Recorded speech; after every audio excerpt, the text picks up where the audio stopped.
Welcome to Season 5 of the Agile Brand with Greg Kihlstrom, where we talk with enterprise and technology platform leaders about the people, processes, and platforms that make marketing and customer experience successful, scalable, and sustainable. This is what creates an Agile brand. I'm your host, Greg Kihlstrom, advisor and consultant for Fortune 1000 marketing and CX leaders and teams as principal and chief strategist at GK5A, and best-selling author, keynote speaker, entrepreneur, and Agile certified coach. The Agile Brand podcast is brought to you by TEKsystems, an industry leader in full-stack technology services, talent services, and real-world application. For more information, go to teksystems.com. To sign up for the Agile Brand newsletter and get the latest insights and articles on marketing technology and CX, or to purchase a copy of my latest book, House of the Customer, go to gregkihlstrom.com. You can also find all my books on Amazon and other retailers.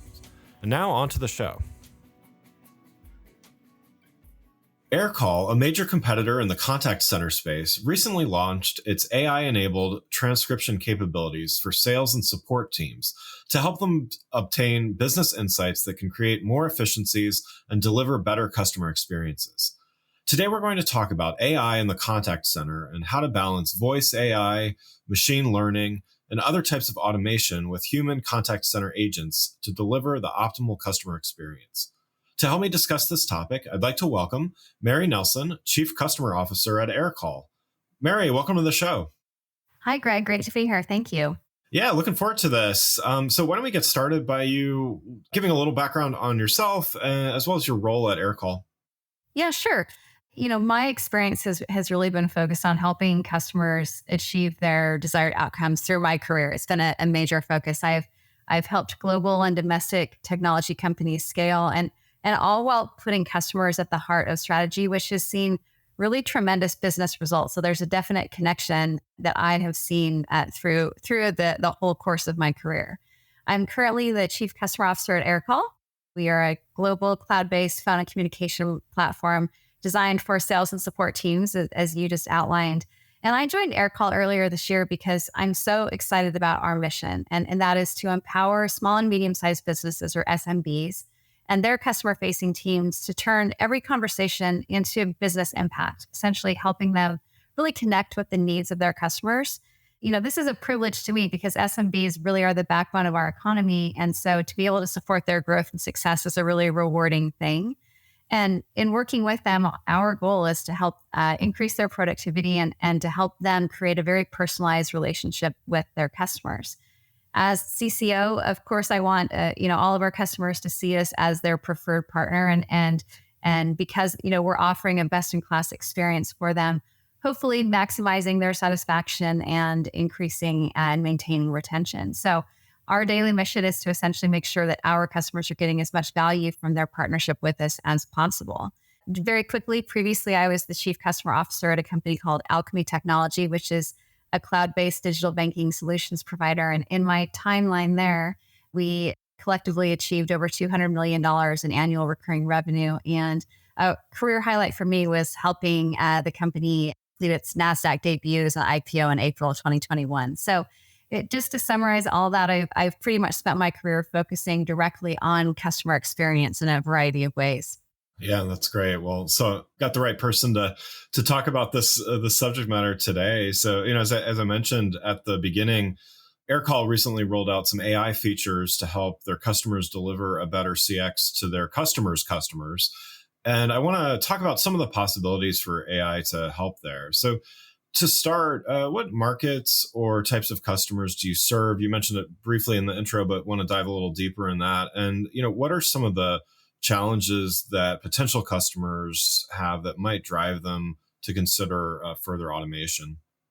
Yeah, so Aircall operates on a global basis. We have customers around the world, sales and support teams again, and we find that our products are particularly well suited for small and medium-sized businesses. That doesn't mean that we can't support larger customers as well, but we have a real targeted focus in the SMB space.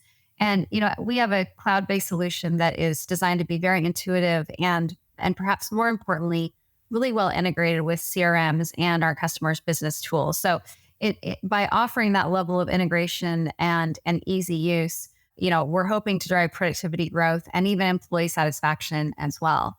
Now, in terms of reasons that any of our customers might consider automation, the first thing I'd point to is just the current state of the economy.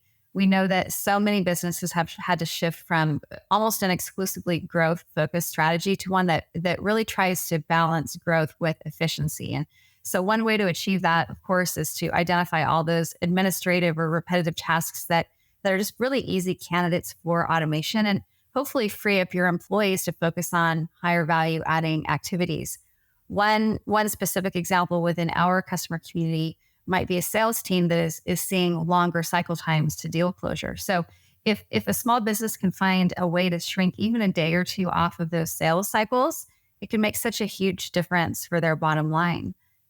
Another challenge I'd point to for customer facing teams, and this is probably something we all need to be very self-aware about, is that we've all become increasingly less tolerant of experiences that don't feel personalized or feel like an inefficient use of our time. And for an SMB, when you're competing with much larger, potentially better funded companies, a competitive advantage that you can have is to form really deep and meaningful connections with your customers. And of course, then the challenge becomes, how do you do that?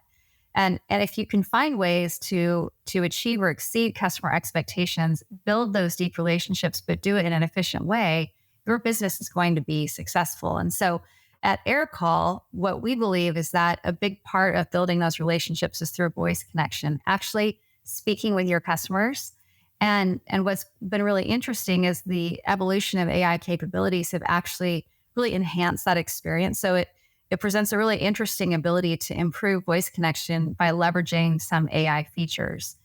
Recently, we wanted to go really deep into terms of understanding how SMBs and their employees really feel about AI and attitudes towards it. And so we recently released what we're calling our AI Index, which is essentially a broad survey that we conducted in March and April of this year in partnership with Sapio Research, and surveyed 3,500 SMBs and employees in Australia, Canada, France, Germany, the UK, and the US to better understand employee behavior and attitudes towards the potential of AI in the workplace. I would definitely recommend reviewing the report for anyone who has been thinking about this topic and is really interested in AI and how it fits in sort of the perspectives of SMBs. There's, as you would expect, a level of caution and concern. But what was really exciting for me is there's also a degree of positivity. One interesting metric was that 64% of US SMBs indicate that they're optimistic about AI.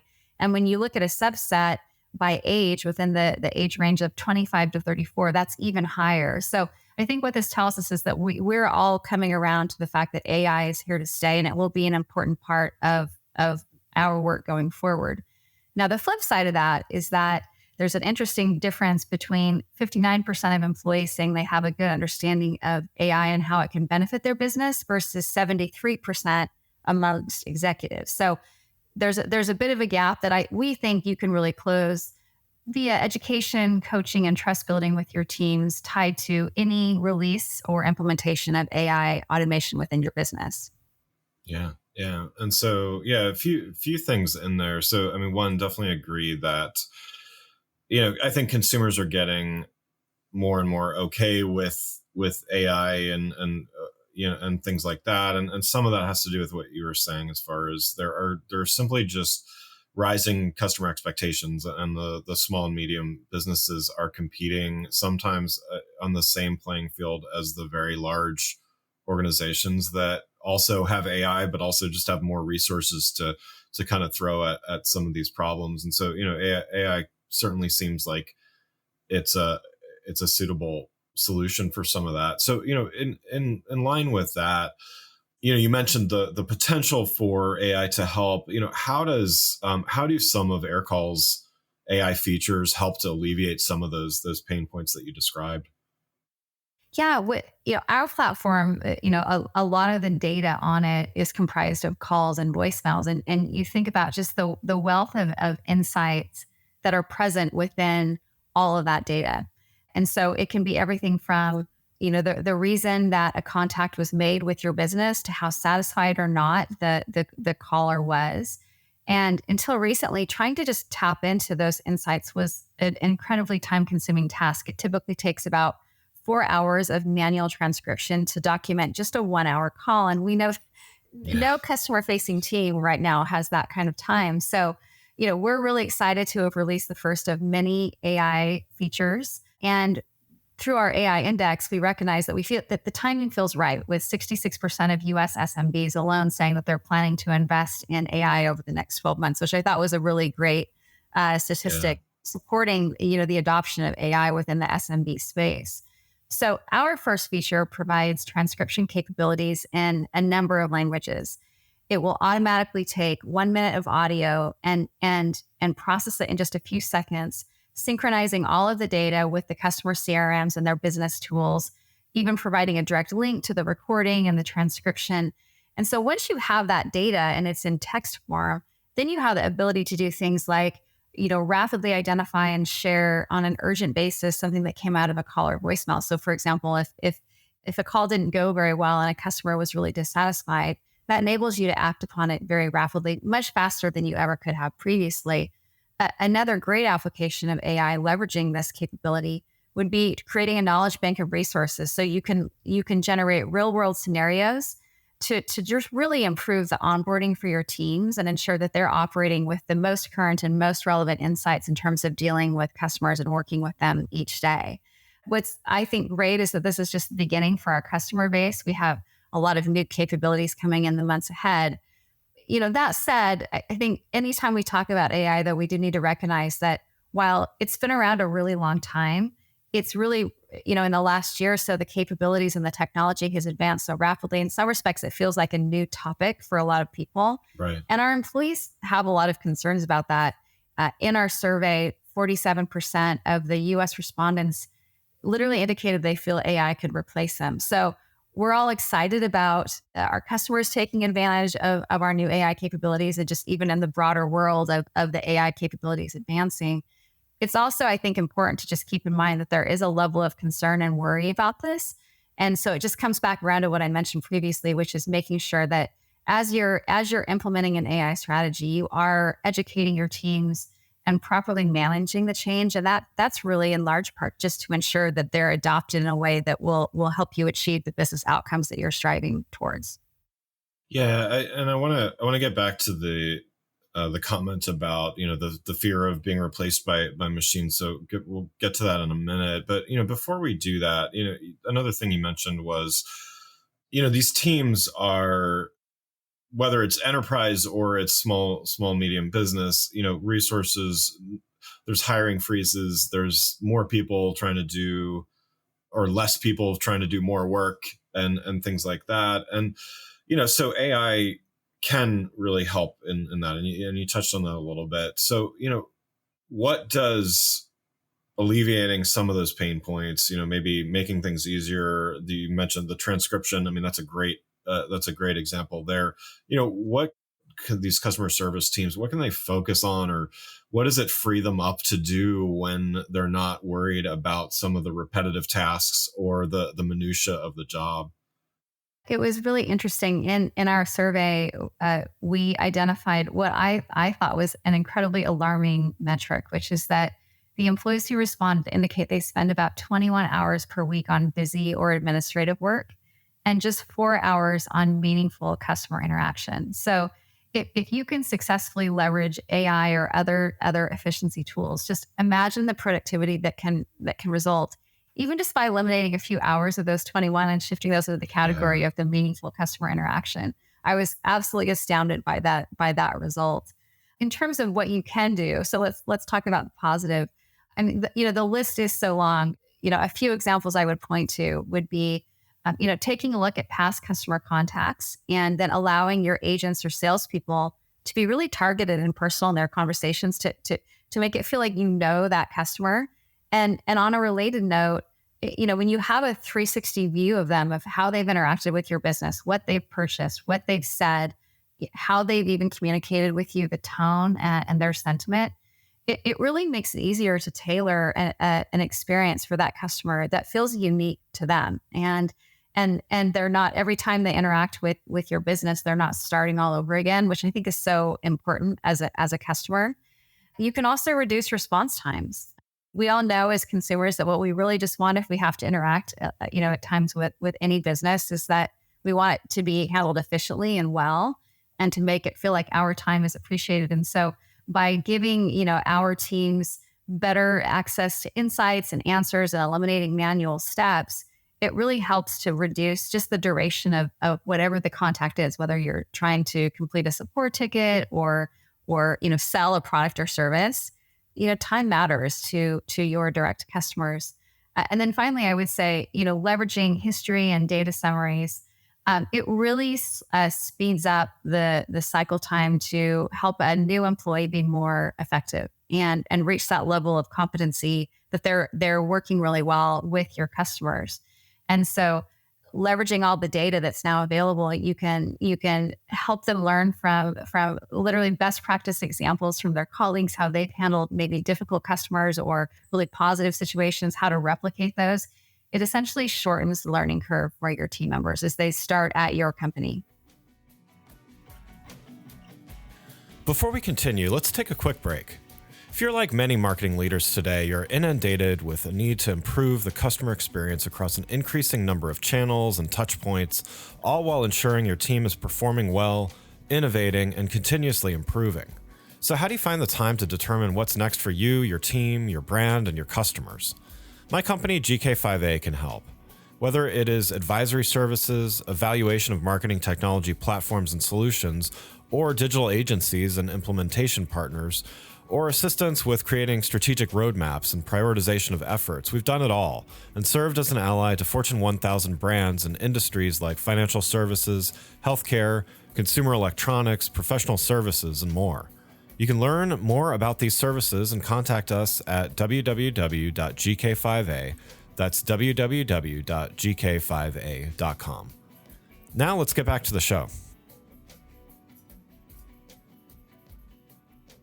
And so to circle back to this idea of machines replacing humans, and certainly, that's happened in the past. It will happen in the future. But, there's another component here too. I mean, we've certainly touched on the efficiency and, that kind of workflow automation standpoint, but there's also the employee experience component to this too. So, those that may be concerned about their job changing or their work changing, that statistic about 4 hours out of 25 being truly meaningful work. I mean, that's very compelling in and of itself. But isn't there a notion of really truly improving the employee experience because people are doing more meaningful work that they find more value in, and obviously the business benefits from that as well because there's less repetitive or less room for human error in some cases too. But can you talk a little bit about that employee experience component?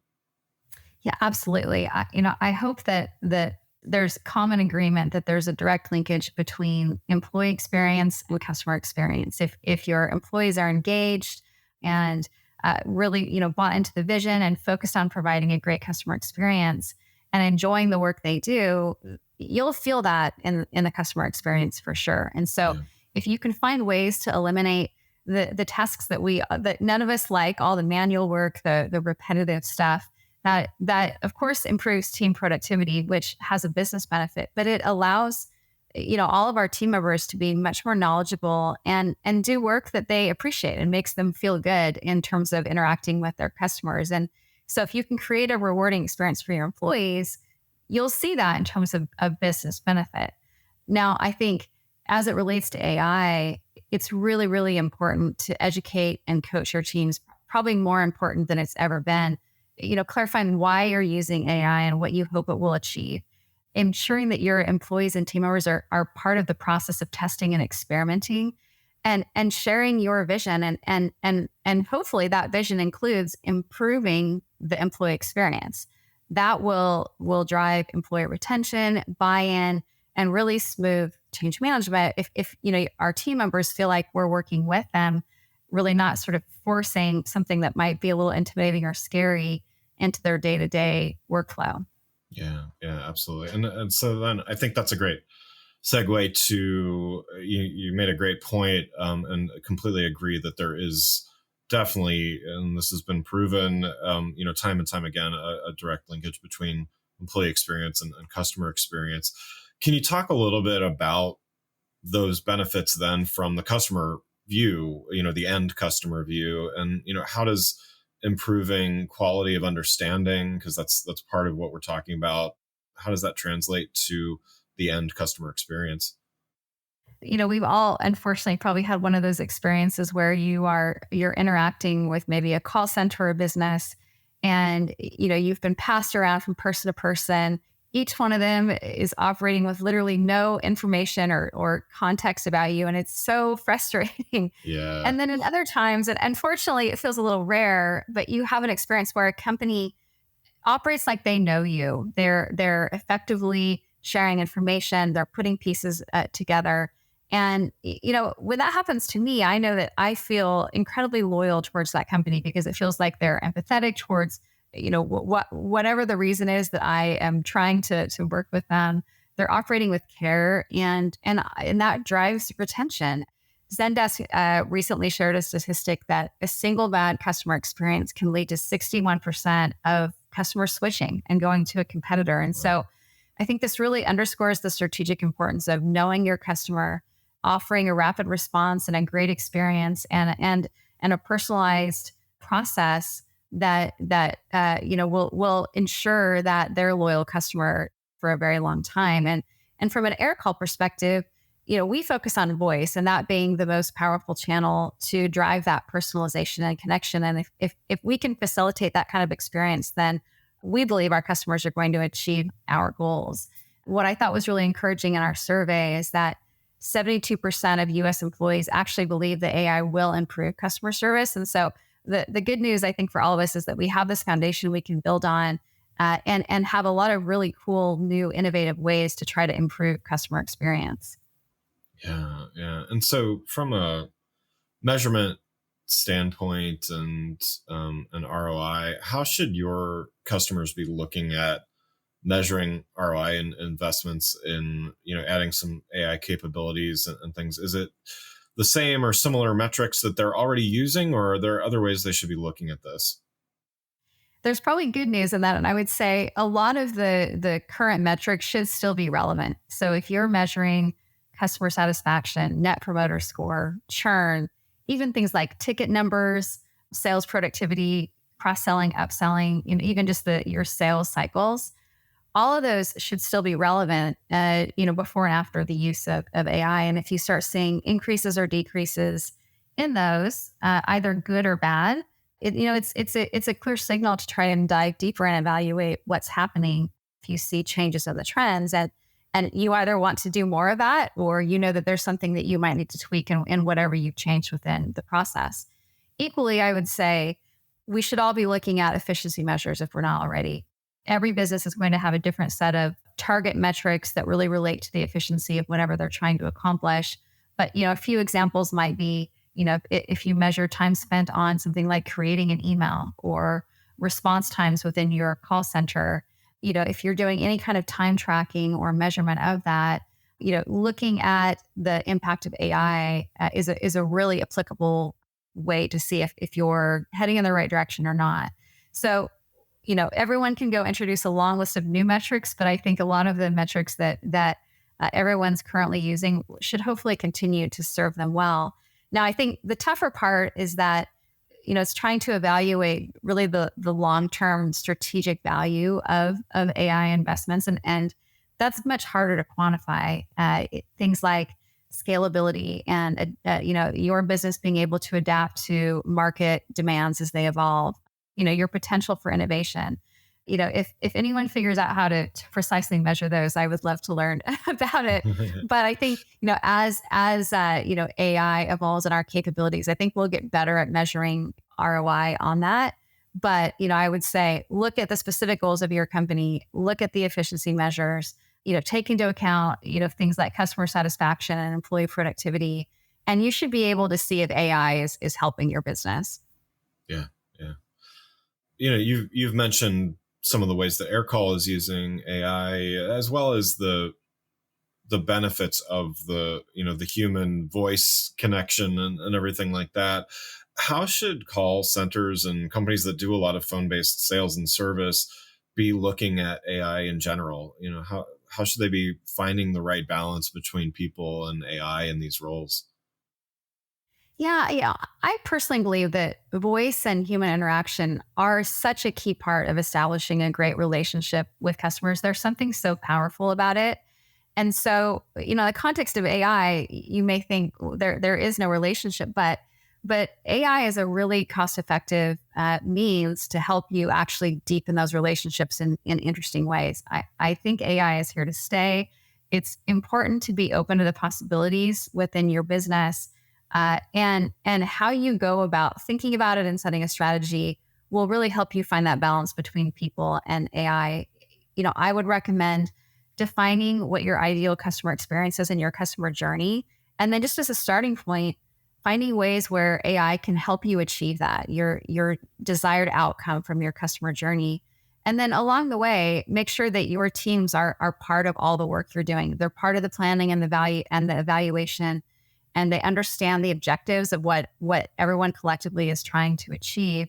And again, make sure that employee experience and improving it is one of those objectives. And that will go a long way, with I think finding that balance. Now, I think it's important to be realistic as well. We know and we're seeing it already that with AI, people's jobs are changing, and it's impossible even at this point to understand by how much. And so we do need to be really empathetic about that. I had mentioned earlier that we're seeing through our study that employees have fear about this, and so we should be, I think, thoughtful about that.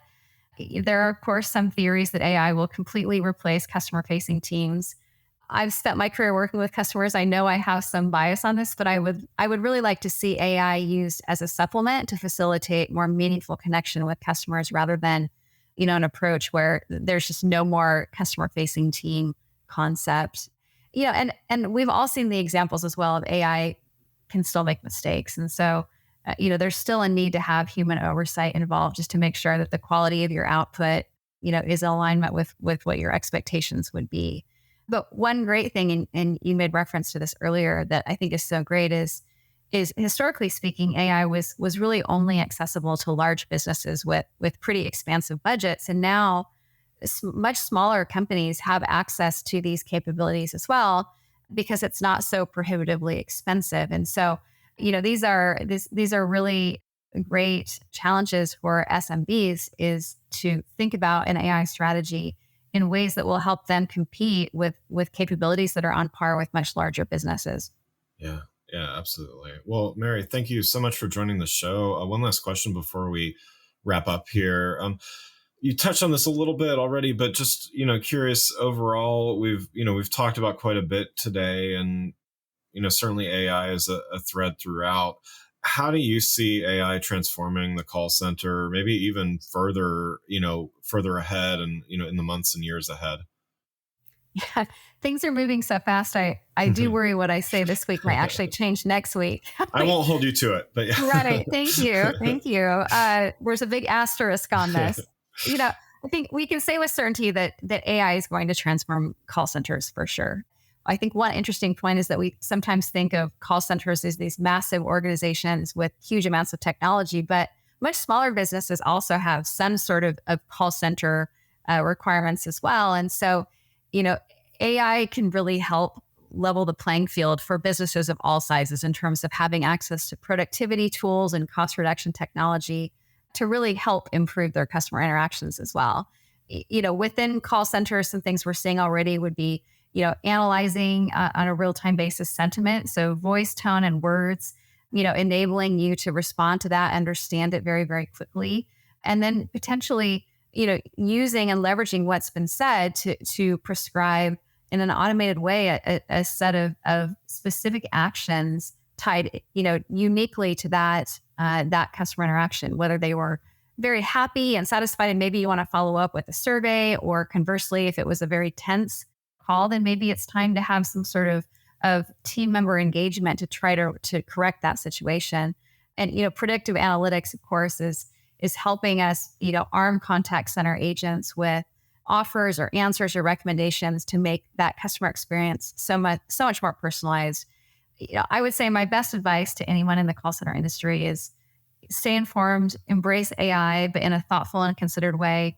Work with your external business partners who very likely have strategies on this front that can help you in ways that hopefully are a low lift for your team. And I've said this a couple times, but I think it's worth repeating.